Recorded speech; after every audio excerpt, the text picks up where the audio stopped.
मेरे चैनल पे। और मैं आपसे ये उम्मीद करूंगा कि हमें थोड़ा सा, मेरे दर्शकों को आप एनलाइटन करें आरएसएस के बारे में।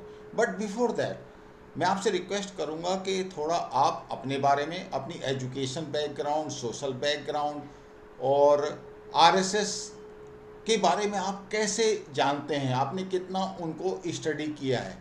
मैं ये अज्यूम करता हूँ कि आप आरएसएस की किसी ऑफिशियल पोजीशन में नहीं है, तो ये कोई ऑफिशियल इंटरव्यू नहीं है, लेकिन आरएसएस को जितना आपने। नमस्ते और आपके सभी दर्शकों को मेरा अभिवादन। तो मेरा नाम गणेश हरिश्चंद्र बिरले है और मैं ओरिजिनली महाराष्ट्र के लातूर डिस्ट्रिक्ट से हूँ। उसके बाद मैंने बिट्स पिलानी से इंजीनियरिंग किया है और उसके बाद मैंने आईआईटी मद्रास से एमबीए किया है। और एजुकेशन ख़त्म करने के बाद मैंने कॉरपोरेट में 7-8 साल जॉब किया है। गूगल, निसान, जी ऐसी कंपनियों में मैंने काम किया है इन मार्केटिंग। उसके बाद I settled in Pune and I developed interest in RSS because of the social things and because of the political scenario. तो मैंने ये सोचा कि आरएसएस के बारे में स्टडी करना चाहिए कि एग्जैक्टली क्या ऑर्गेनाइजेशन है, एग्जैक्टली क्या करते हैं वो लोग।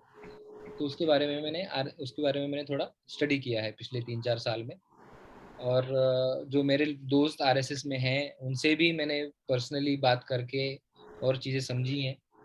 मेरे व्यस्त शेड्यूल के कारण मैं टाइम तो नहीं दे पाता हूँ, परंतु मैंने समझने की कोशिश की है कि आरएसएस क्या है। मैंने उनके बुक्स भी पढ़े हैं, कुछ जो उनके फेवर में लिखे हुए हैं, उनके अगेंस्ट में लिखे हुए हैं। वो सारे लिटरेचर भी मैंने थोड़ा बहुत पढ़ा है। उसके बेसिस पे मैं आपसे आज बात करने वाला हूँ। पहले मेरे को ये बताओ कि आरएसएस के विचार में जो हिंदू वर्ड है, हिंदू कौन है इंडिया में और उसकी क्या डेफिनेशन है, how we can understand that Hindu. Correct sir. Sir सबसे पहले मतलब हिंदुत्व ये टर्म तो वो काफी पुराना है, बट हिंदुत्व ये जो टर्म है वो फोर फ्रंट पे लेके आए थे विनायक दामोदर सावरकर, जो उन्होंने हिंदुत्व बुक लिखी थी उनकी। तो उन्होंने उस टाइम पे एक डिफिनेशन दिया था कि हिंदुत्व है क्या। और उनका हिंदुत्व और आरएसएस का हिंदुत्व ऑलमोस्ट सेम है। उसका डेफिनेशन ये है कि जो सप्त सिंधु नदियां थी पहले, सिंधु नदी, तो सिंधु नदी के इस पार जो लोग रहते हैं उनको हिंदू बुलाया गया। मतलब सिंधु का हिंदू हुआ बाद में और फिर वो हिंदुस्तान हो गया। तो उस टाइम पे जो लोग इंडिया के बाहर जाते थे, मुस्लिम वर्ल्ड में भी जाते थे, even if you are Muslim and you are going to a country which is outside this continent, this subcontinent, वो आपको हिंदू बुलाते थे, क्योंकि उनके लिए भी Hindu as a word was an indicator of geographical area from where you are coming. Oh. उनके लिए वो रिलीजन नहीं था, क्योंकि रिलीजन का नाम हमारे हिंदू है ही नहीं। आप देखेंगे महाभारत, गीता, सारी चीजें देखेंगे, उसमें हिंदू शब्द कहीं नहीं है। अगर हमारा ये रिलीजन का नाम होता तो उसमें भी होता ना वो, क्योंकि उस टाइम पे भी पूजा अर्चना अर्चना तो होती थी। परंतु हिंदू शब्द तो बाद में आया है। वो हिंदू शब्द जोग्राफिकल रीजन के कारण आया है। सनातन धर्म ये जो वर्ड है वो रिलीजन को स्पेसिफाई करता है। बट हिंदू जो ये वर्ड है वो ये स्पेसिफाई करता है कि जो सिंधु नदी है, जो सप्त सिंधु है, जो इस पार उनके पैदा हुए हैं, जो ये जिनकी मातृभूमि है, वो सब हिंदू है। और आरएसएस वही चीज को मानता है। ओके, तो ये बिल्कुल क्लियर है कि जो हिंदू वर्ड है इसका रिलीजन से कम और रीजन से ज़्यादा एसोसिएशन है। तो इसका मतलब अगर मैं ये समझता हूँ कि हिंदुस्तान के अंदर जितने भी लोग हैं वो एक हिंदू हैं, अब मेरे ख्याल से वो समझना सही रहेगा। और चाहे उनकी रिलीजन कुछ भी हो, चाहे उनकी एंसेस्ट्री कुछ भी हो, लेकिन जो इस रीजन के बीच में रहते हैं, चाहे वो हिंदू हो, मुसलमान हो, क्रिश्चियंस हो, वो सब आरएसएस की नज़रों में हिंदू हैं। Am I right correct. To understand that. Correct sir. और उसमें और एक एडिशन ये भी है कि जो समझो लोग बाहर से आए, फॉर एग्जांपल पारसीज बाहर से आए, राइट, वो लोग अगर आज इस धरती को मातृभूमि मानते हैं तो वो भी हिंदू है। मतलब जो इस धरती को मातृभूमि मानता है कि मतलब हम यहाँ से निकले हैं, ये हमारी माता है, इसने हमको पाला है, इस तरह के विचार जिन लोगों के हैं वो सारे हिंदू है, भले उनका रिलीजन कुछ भी हो। ओके, तो रिलीजन का कनेक्शन तो इस हिंदू वर्ड से बिल्कुल ही ख़त्म हो गया। अब मैं आपको थोड़ा सा पॉलिटिक्स की तरफ ले आता हूँ, बट उससे पहले जो इंडिपेंडेंस के लिए स्ट्रगल हुआ था 47 और उससे पहले, और उसके बाद जैसे जैसे हमारा कंट्री इवोल्व हुआ, पॉलिटिक्स इवोल्व हुई, ऑर्गेनाइजेशंस इवोल्व हुए, आरएसएस भी मेरे ख्याल से 1925 और समथिंग ऑन दोज डेट्स उस टाइम पे इसका जन्म हुआ था। उसके बाद से ये इवोल्व होता रहा। तो थोड़ा सा मेरे को आप आइडिया देंगे कि आरएसएस का इस देश के इंडिपेंडेंस मूवमेंट में क्या कंट्रीब्यूशन रहा। बिकॉज एंड मैं आपको कॉन्टेक्स्ट भी सेट कर देता हूँ, जनरली काफ़ी लोगों का ये एक इंटरप्रिटेशन आता है कि इंडिया को इंडिपेंडेंस दिलाने में कांग्रेस के अलावा और किसी भी ऑर्गेनाइजेशन का बहुत ज़्यादा कोई रोल नहीं रहा। तो आरएसएस का इस बारे में क्या कंट्रीब्यूशन था और आपका क्या इंटरप्रिटेशन है इसके बारे में? Right sir. सर आप अगर देखेंगे जो अपना स्वतंत्र संग्राम था, तो उसके हम 3 पार्ट में देख सकते हैं उसको। तो पहला पार्ट तो था जब 1925 के आसपास का टाइम, राइट। दूसरा पार्ट है जब 1947, जब हमको एक्चुअल में स्वातंत्र्य मिला, राइट। अगर आप इस देश के लोगों के स्वातंत्र्य की बात करते हैं तो आपको इमरजेंसी भी उसके अंदर कंसिडर करना पड़ेगा, क्योंकि इमरजेंसी में भी 1.5 साल में हमारे पास कोई स्वातंत्र्य था नहीं। तो अगर हम पहले 2 फेजेस की बात करते हैं, जब आरएसएस की स्थापना हुई 1925 में, 1925 में दसरा के दिन डॉक्टर जी ने, डॉक्टर बड़ीराम हेडगेवार, उन्होंने डॉक्टर आरएसएस की स्थापना की। डॉक्टर केशव बड़ीराम हेडगेवार, वो पेशे से डॉक्टर थे और वो कांग्रेस के सदस्य थे। वो कांग्रेस में काफी बड़ी पोजीशन में थे। मतलब उनकी नेहरू जी से, गांधी जी से डायरेक्ट मीटिंग होती थी उस समय में। और उन्होंने जो कांग्रेस के अधिवेशन हम पढ़ते हैं बुक्स में कि यहाँ पे अधिवेशन हुआ, वहां पे अधिवेशन हुआ, हर 4-5 साल में, हर 10 साल में कांग्रेस के अधिवेशन हुआ करते थे। तो ऐसे अधिवेशनों का पूरा मैनेजमेंट भी डॉक्टर जी को दिया गया था। तो वो इस लेवल के कार्यकर्ता थे, इस लेवल के सदस्य थे कांग्रेस में। परंतु जब उनको दिखा कि कांग्रेस एक अलग रास्ते पे जा रही है, तो उन्होंने आरएसएस बनाई। तो उसमें जो पहला पार्ट है कि 1925 में जब आरएसएस बनाई और जो प्रतिज्ञा आरएसएस के स्वयंसेवक लेते थे ज्वाइन करते समय, उस प्रतिज्ञा में क्लियर लिखा हुआ था कि मैं आरएसएस को, मैं संघ को इसलिए ज्वाइन कर रहा हूं क्योंकि मुझे मेरे देश को स्वतंत्र दिलाना है। ऐसे सब प्रतिज्ञा में लिखा हुआ था। तो अगर ये प्रतिज्ञा में लिखा हुआ है और जो ज्वाइन कर रहा है उसको ये पहली चीज बताई जा रही है, तो उसके बाद तो उसको और 4 चीजें बताने की जरूरत नहीं है। उसका मतलब ये है कि उसको हर चीज में कंट्रीब्यूट करना है कि जहां पे भी भारत के स्वतंत्र का विषय हो। अभी अगर आप देखेंगे कांग्रेस का स्वरूप, तो कांग्रेस का स्वरूप जो 1920s में था, 1910 में था, वो ये था कि Congress was a platform for fighting against the British, right, because there was no other platform, that was the only platform. मतलब उस टाइम पे अगर आप जन्म लिए हैं, आपको ब्रिटिश के अगेंस्ट लड़ना है, तो कांग्रेस ही के एक प्लेटफॉर्म है और कोई आपके पास ऑप्शन नहीं है। तो आप देखेंगे कि बहुत सारे डॉक्टर जी तो थे ही जो कांग्रेस में थे। इवन सुभाष चंद्र बोस जी कांग्रेस के अध्यक्ष रह चुके हैं, जो कांग्रेस से बाद में बाहर चले गए। बाद में श्यामा प्रसाद मुखर्जी जो है वो कैबिनेट मिनिस्टर थे जवाहरलाल नेहरू की गवर्नमेंट में। वो आगे जाके बीजेपी के संस्थापक बने। तो इसका मतलब क्या है? इसका मतलब ये है कि कांग्रेस में उस समय बहुत अलग अलग विचारधारा के लोग काम करते थे, क्योंकि कांग्रेस ही एक प्लेटफॉर्म था। तो वो कांग्रेस का स्वरूप और आज के कांग्रेस का स्वरूप, इसमें जमीन आसमान का अंतर है। इसीलिए इसीलिए तो महात्मा गांधी जी ने बोला था कि ये कांग्रेस में तो सारे विचारधारा के लोग हैं, अलग अलग विचार, लेफ्ट वाले हैं, राइट वाले हैं, सेंटर वाले हैं। तो कांग्रेस को इसको तोड़ देना चाहिए, क्योंकि कांग्रेस का स्वरूप तो स्वातंत्र दिलाने के लिए था। एक गांधी जी ने इसलिए तो बोला था क्योंकि यहाँ पे अलग अलग विचारधाराएं हैं एक साथ, वो आगे ज्यादा टाइम तक चल नहीं पाएगा स्वातंत्र मिलने के बाद। तो मेन रीजन, तो मेन चीज, मेन कंट्रीब्यूशन आरएसएस का ये था कि आरएसएस के जो स्वयंसेवक है, सेकेंड वर्ल्ड वॉर के टाइम पे विनायक दामोदर सावरकर जी ने आवाज लगाई, आह्वान किया लोगों से कि आप आर्मी में ज्वाइन कीजिए। जो आर्मी का रिक्रूटमेंट इंडिया में हो रहा था वर्ल्ड वॉर 2 के लिए, ब्रिटिश आर्मी का, ब्रिटिश इंडियन आर्मी जिसको हम बोलते हैं, तो उन्होंने बताया कि ज्यादा से ज्यादा लोगों को ज्वाइन करना चाहिए। और ये चीज संघ के स्वयंसेवकों ने पकड़ी और उन्होंने बोला कि इसके ऊपर हमको काम करना है। और संघ के स्वयंसेवक गांव गांव में गए और उन्होंने लोगों को आर्मी में ज्वाइन करवाया, क्योंकि उनका विजन ये था, सावरकर जी का भी विजन ये था, आरएसएस का भी विजन ये था कि ये लोग जो आज वेपन सीखेंगे, जो जो आज ट्रेनिंग लेंगे, जो आज भले ही ब्रिटिश के साथ में लड़ेंगे, बट जब वापस आएंगे इंडिया, तो इंडिया के स्ट्रगल के लिए लड़ेंगे। ये उनका विजन था।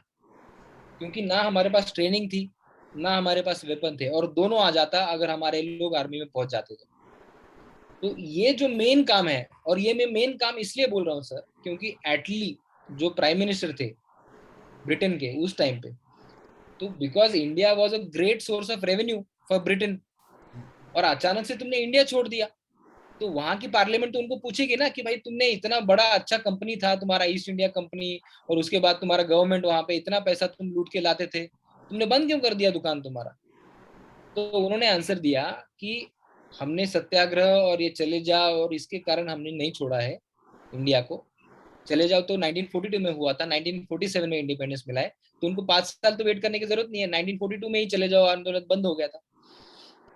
तो उन्होंने एटली ने ऑन रिकॉर्ड ये रीजन दिया है कि जो रिबेलियन हमारी आर्मी में हो रहा था, जो आर्मी हमारी वर्ल्ड वॉर 2 लड़के वापस इंडिया आई थी, और उस टाइम पे आप पढ़ेंगे तो मुंबई में एयरफोर्स और नेवी का बंड हुआ था अच्छा खासा, जहां पे ब्रिटिश ऑफिसर मारे गए थे।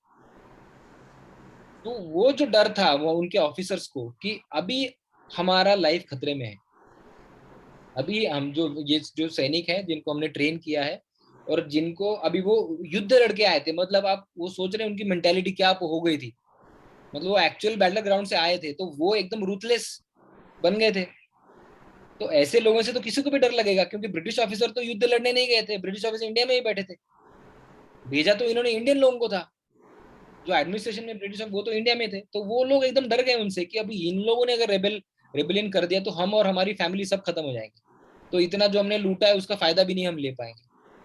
तो इसलिए उन लोगों ने हाथ खड़े कर दिया और वो वापस चले गए। तो इसलिए मैं ये बोल रहा था कि मेन काम जो आरएसएस ने किया है और स्वयं सेवकों ने किया है, apart from being part of various Congress आंदोलन एंड एवरीथिंग, जो लोगों को आर्मी में भेजा उसमें आरएसएस का बहुत बड़ा हाथ है, और उसके कारण स्वातंत्र मिला है, ऐसा एटली जो ब्रिटेन के पीएम थे उन्होंने बोला है।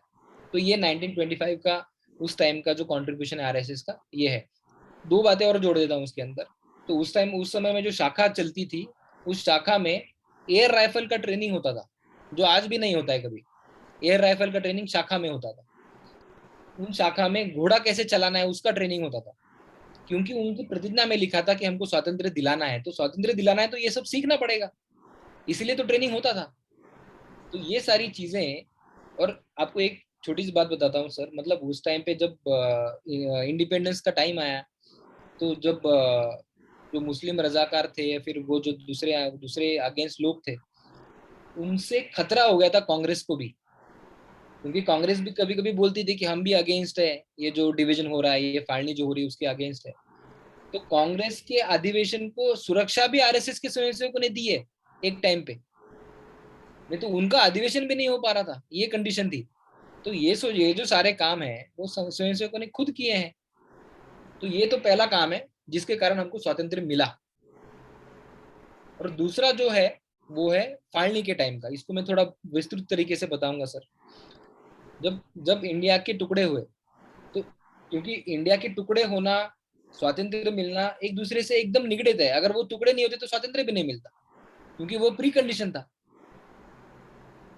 था, वो तो होना ही था, तो स्वातंत्र संग्राम का ही पार्ट है वो तो। और उस समय हिंदुओं की हालत इतनी खराब थी, जो पाकिस्तान एरियाज में हिंदू थे, उन लोगों को बचाने का काम आरएसएस के स्वयंसेवकों ने किया है। उस टाइम पे आपको एक ही चीज बताऊंगा खाली, सरदार वल्लभ भाई पटेल, इन्होंने एक लेटर लिखा गोलवलकर जी को। गोलवलकर जी जो उस टाइम के सरसंघ चालक थे, वो जेल में थे।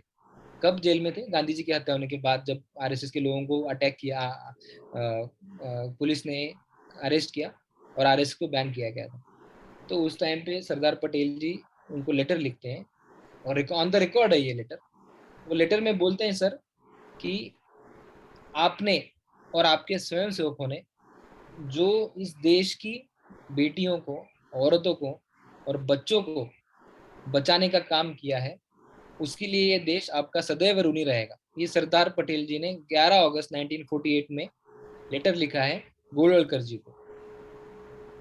तो ये प्रमाणित कर देता है कि संघ ने उस समय में क्या काम किया था, और इस देश के लोगों की रक्षा करना, इससे बड़ा और क्या काम हो सकता है स्वतंत्र संग्राम में। गणेश जी, ये बात तो आपकी सही है। देखो, पार्टीशन के टाइम पे नो डाउट आरएसएस ने बड़ा एक इम्पोर्टेंट रोल प्ले किया। फ्रीडम स्ट्रगल में भी आपने बिल्कुल क्लियर कट प्रूव कर दिया कि आरएसएस ने एक इम्पोर्टेंट रोल प्ले किया।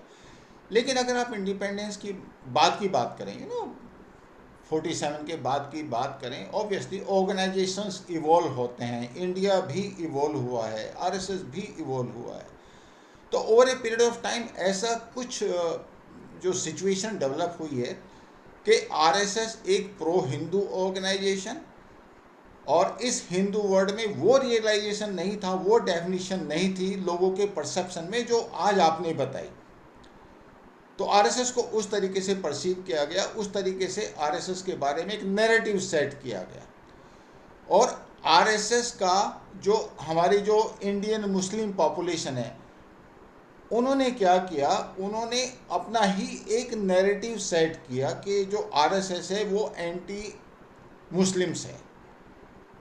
ये एक नैरेटिव सेट हुआ in spite of the fact कि सिचुएशन चेंज हो गई थी। अभी एक नया इंडिया था जिसमें हिंदूज भी थे, you call it by religion in case you wish to do that, और मुस्लिम्स भी थे, पारसीज भी थे, क्रिश्चियंस भी थे। और जहाँ तक आरएसएस की डेफिनेशन है, ये सब लोग हिंदूज थे बिकॉज इनकी एंसेस्ट्री भी एक्चुअली कॉमन ही थी और ये एक ही कॉमन जोग्राफिकल एरिया में रह रहे थे। लेकिन in spite of that political conspiracy कहो आप, या कोई भी जो रीजन आप कहना चाहें उसको नाम दे सकते हैं, बट फैक्ट ये है कि दोनों के बीच में एक तरीके का डिवाइड क्रिएट किया गया, वो पॉलिटिकल रीजन्स की वजह से या फिर किसी और रीजन की वजह से। सिंपल सी बात है कि भाई आज की डेट में भी आप देख लें, ये आरएसएस है, ये बीजेपी को सपोर्ट करता है, और मुस्लिम्स होंगे वो बीजेपी को सपोर्ट नहीं करेंगे। अब अगर मैं कहना चाहूँ, अपना इंटरप्रिटेशन में निकालना चाहूँ, तो मैं ये भी कह सकता हूँ कि बाई एनी चांस अगर मुस्लिम्स का और बीजेपी का या आरएसएस का कोई अलाइनमेंट हो जाता है, तो उस हालत में ये जो दुनिया भर की जो पार्टीज़ हैं, कांग्रेस है या समाजवादी पार्टी है या ममता दीदी हैं, ये सब तो इनसिग्निफिकेंट हो जाएंगी। तो उनका एक वेस्टेड इंटरेस्ट डेवलप हो जाता है आरएसएस के और मुस्लिम्स के बीच में डिवाइड क्रिएट करने के लिए।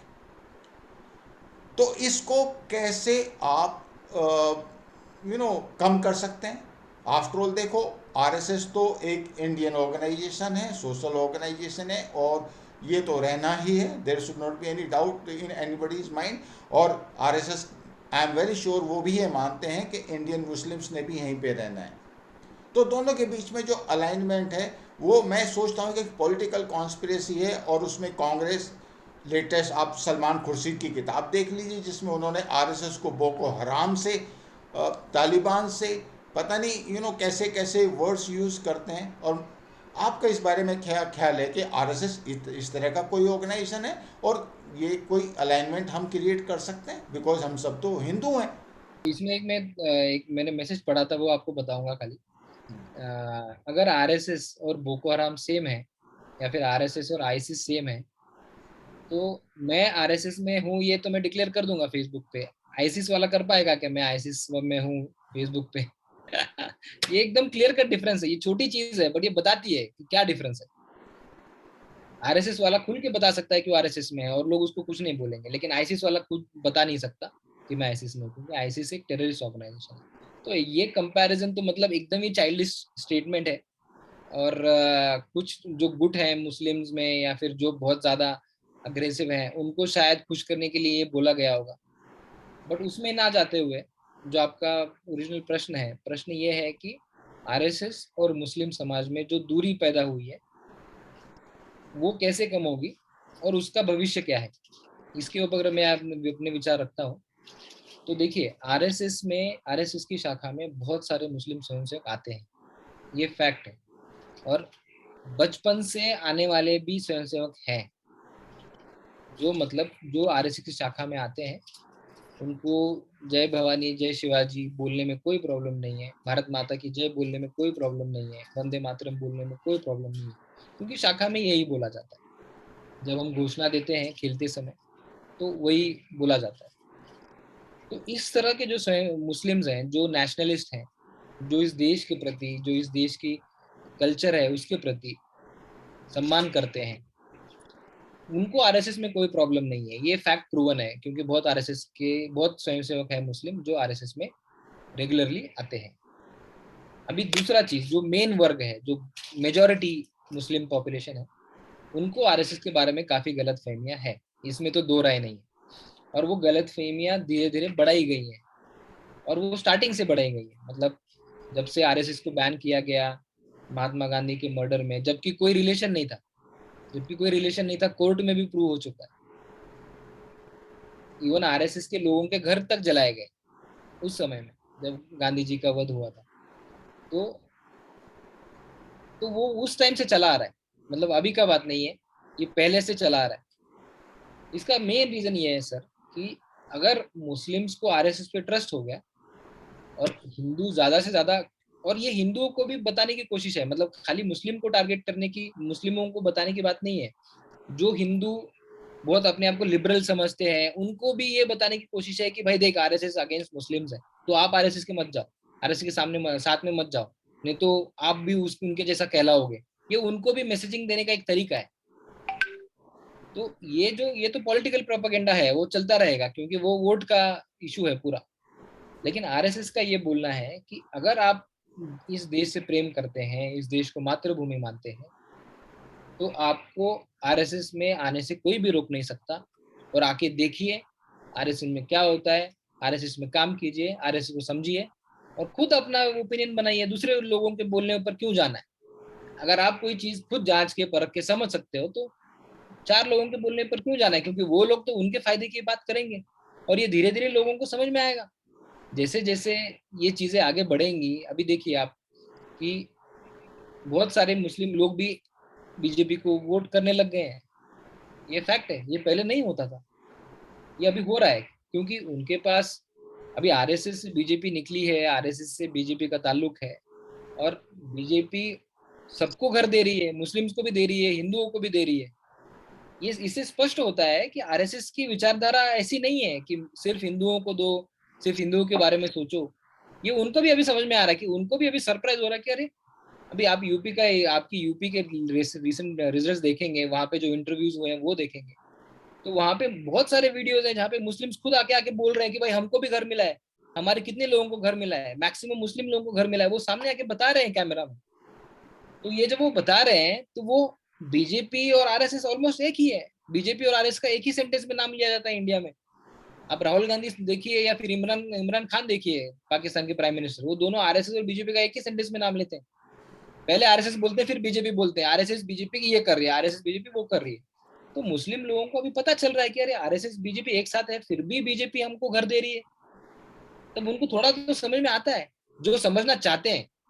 जो समझना चाहते हैं उनकी मैं बात कर रहा हूँ, जो ओपन है सोचने के लिए, जो ओपन है इसके बारे में कुछ अपने विचार नए बनाने के लिए, तो उनको समझ में आ रहा है।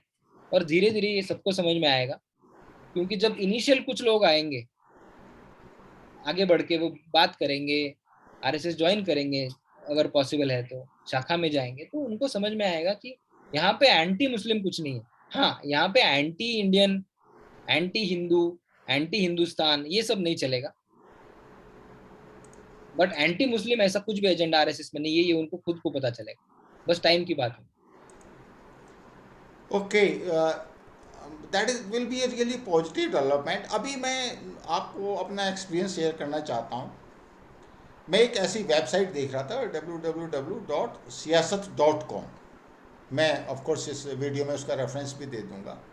ये हैदराबाद में किसी समीर खान करके कि कोई इंडिविजुअल है, आई थिंक टेकी है, वो एम टेक वगैरह है, उसकी वो वेबसाइट है जिसको वो 2011 से चला रहा है। तो उसमें एक खबर आई कि आरएसएस है इधर तेलंगाना और आंध्र प्रदेश में, अभी जैसे रमज़ान शुरू होगा तो पहले 20 दिन जो है वो इफ्तार पार्टीज़ भी ऑर्गेनाइज कर रहे हैं, वही जो मुस्लिम राष्ट्रीय मंच उसके थ्रू, और बाद में फिर ईद मिलन भी ऑर्गेनाइज कर रहा है।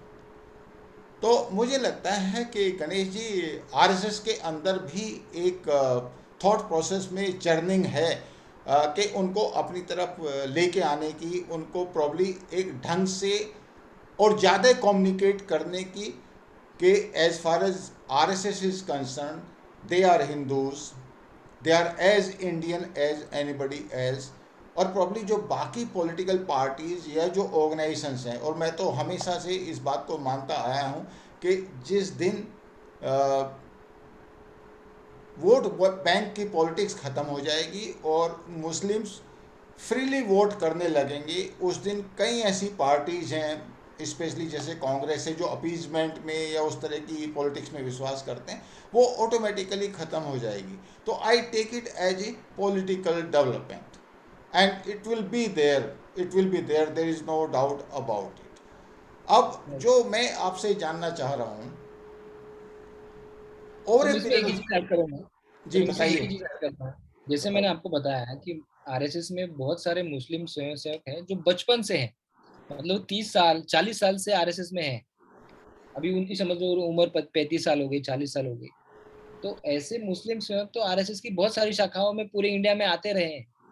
अभी ये जो आपने एग्जाम्पल बताया, अभी मुस्लिम मुस्लिम राष्ट्रीय मंच एक आरएसएस का विंग है, जो मुस्लिम के साथ कनेक्ट बढ़ाने के लिए, उनके साथ उनके कुछ डाउट्स है तो उनको क्लियर करने के लिए काम करता है। बट आरएसएस और मुस्लिम्स का कनेक्शन काफी पुराना है। आप देखेंगे तो, क्योंकि ऐसे बहुत सारे स्वयंसेवक हैं जो बचपन से हैं। तो ये तो वो तो अलग अलग हर हर साल हर डिकेड में अलग अलग चीजें वो करते रहेंगे एज ए मुस्लिम राष्ट्रीय मंच। बट आरएसएस और मुस्लिम का नाता अभी नया नहीं है, वो काफी पुराना है। बस इतना ही मुझे ऐड करना है।